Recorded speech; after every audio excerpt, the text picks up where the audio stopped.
राजेश जी के बाद कोई ऐसा सच्चू नहीं है जो एरिया में घूमता हुआ दिखे, कोई एक्शन ले।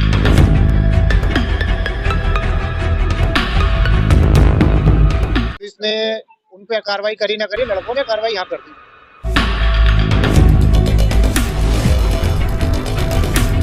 राजधानी दिल्ली का जहांगीरपुरी बना पत्थरबाजों का गढ़। यहाँ आए दिन कहीं न कहीं पथराव की खबरें आम बात हो गई हैं। दरअसल आपको बता दें, जहांगीरपुरी में सिर्फ पथराव से ही असामाजिक तत्वों का पेट भरे तो समझ में आता है, लेकिन यहाँ तो खून खराबा जब तक न हो, जहांगीरपुरी इलाके में शांति ही नहीं बढ़ती। बढ़ गई है, दिन में भी चाकूबाजी हो रही है, शाम को भी हो रही है, गाड़ियां तोड़ी जा रही है और यहाँ की पुलिस सुस्त सो रही है। यहाँ कुछ नहीं हो रहा, आम पब्लिक भगवान भरोसे जी रही है। बहुत पुरानी रीत चली है, पहले भी हमारे एक मित्र ने लाइटें चुराते हुए चोरों को पकड़ा था, उसी को उल्टा बंद कर दिया था। तो यहाँ की पुलिस तो फिर क्रिमिनलों पे एक्शन नहीं लेती है, यहाँ की आम पब्लिक पे एक्शन लेती है। तस्वीरें हम आपको दिखाते हैं। एक तस्वीर में देखिए किस तरीके से कुछ असामाजिक तत्वों का एक झुंड जा रहा है, जिसमें उनके हाथ में पिस्टल भी है और चाकू भी उनके पास में है। इस बात की सूचना स्थानीय निवासी विनीत ने जहांगीरपुरी थाना पुलिस को दी, तो पुलिस ने कार्रवाई करने की बजाय इस मामले को ठंडे बस्ते में डाल दिया और कहीं न कहीं इस पूरी बात की जानकारी असामाजिक तत्वों तक लगी। आखिरकार उन तक कैसे लगी, ये एक जांच का विषय है। लेकिन बीती रात करीब रात के 2 बजे उन्हीं असामाजिक तत्वों ने विनीत के घर के बाहर खड़ी उसकी कार को तोड़ दिया, जमकर पत्थरबाजी की और चाकुओं से बोनट पर भी वार किए।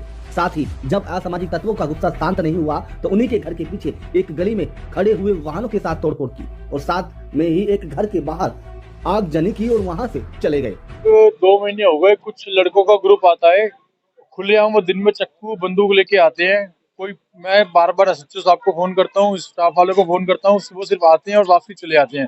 आज तक पुलिस की हिम्मत नहीं हुई कि एक लड़के को पकड़ के इन्होंने बंद किया हो। अब आलम ये हो गया कि मैं बार बार कॉल करता था तो पुलिस ने बताया, उन लड़कों को पता नहीं किसने बताया कि मैं ही कॉल करता हूँ। यहाँ पे मेरी गाड़ी में इन्होंने चक्कू मारे, रात को अद्धे मारे, मेरी गाड़ी के शीशे तोड़ दिए। माहौल ये है कि पुलिस तो कुछ कर नहीं पा रही है। एसएचओ साहब को मैंने खुद बकायदा 4 दिन पहले मैसेज किया है कि आप कुछ कर नहीं रहे हो, और लड़कों को मेरा नाम पता लग जाता है कि मैं कंप्लेंट कर रहा हूँ, मेरे साथ कुछ भी हो सकता है। उसके बावजूद रात को उन्होंने हादसा कर दिया। 8 बजे वो लड़के आए थे पहले, उसके बाद मैंने बीट वालों को फोन किया, बीट वाले आए पर वो लड़के जा चुके थे। इस बात की सूचना जहांगीरपुरी थाना पुलिस को मिली और जहांगीरपुरी थाना पुलिस अपने आप को सबसे ज्यादा हाईटेक मानने वाली पुलिस समझकर मौके पर पहुंची और गिरे हुए वाहनों को खड़ा करके एक साइड में कुछ लिखा पढ़ी की और इस मामले को फिर ठंडे बस्ते में डालते हुए वहां से वापस चली गई। लेकिन हैरानी की बात यह है कि विनीत की कार के ऊपर जो हमला हुआ उसके बाद पुलिस ने शिकायत तक दर्ज नहीं की। काफी जद्दोजहद के बाद में आखिरकार एक लिखित शिकायत विनीत गौतम ने जहांगीरपुरी थाने को दी। इस वारदात के बाद विनीत ने पीसीआर कॉल की, पुलिस मौके पर पहुंची, फॉर्मेलिटीज पूरी की गई और उसके बाद ना तो थाने से कोई कॉल आया और ना ही संबंधित आईओ ने उनको फोन करके ये जानकारी लेने की कोशिश की कि बीती रात आखिरकार उनके साथ क्या हुआ था।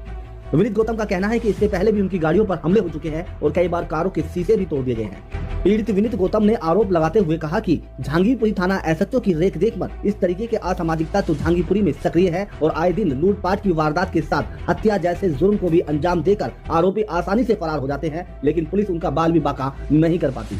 पथराव किया, गाड़ियां गिराई है, किसी घर के गेट पे आग भी लगाई है, पर कोई बोलने को तैयार नहीं है, क्योंकि पुलिस एक्शन तो गुंडों के खिलाफ लेती नहीं है, आम आदमी के खिलाफ एक्शन ले लेती है। अभी कोई बड़ी बात नहीं कि मैं यहाँ पे बैठ दे रहा हूँ, शाम को पुलिस मेरे ही चक्कू लगवा दे, क्योंकि कंप्लेंट कर करके तो उन्होंने मेरा ये हाल करा दिया। एसएचओ साहब को बोल बोल के मैं थक जाऊंगी, लड़के आ रहे हैं, कुछ करो। वो उनके कान पे जू तक नहीं रेंगती। पता नहीं कि एसएचओ, हमारी किस्मत इतनी खराब है कि जहांगीरपुरी को ऐसे एसएचओ मिलते हैं, कुछ करने के लिए राजी नहीं है। इंस्पेक्टर राजेश जी के बाद कोई ऐसा एसएचओ नहीं है जो एरिया में घूमता हुआ दिखे या कोई एक्शन ले।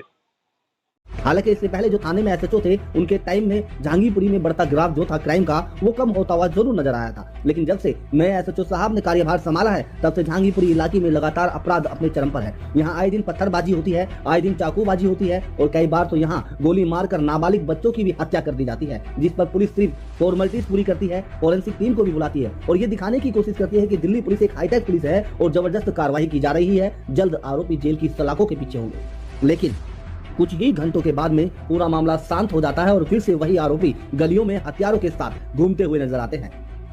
यदि आप राजधानी दिल्ली में चाहते हो कि दिल्ली पुलिस की मदद करें और असामाजिक तत्वों को देखकर पुलिस को उनकी सूचना दें, तो आप अपने नुकसान के खुद जिम्मेदार होंगे। वो इस तस्वीर को देखकर आप खुद अंदाजा लगा लीजिए, क्योंकि शिकायत करने वाले के घर के ऊपर ही इस तरीके से वार किए जाएं तो कहीं ना कहीं दिल्ली पुलिस की कार्यशैली पर सवाल तो खड़े होते ही हैं। Report unique India TV.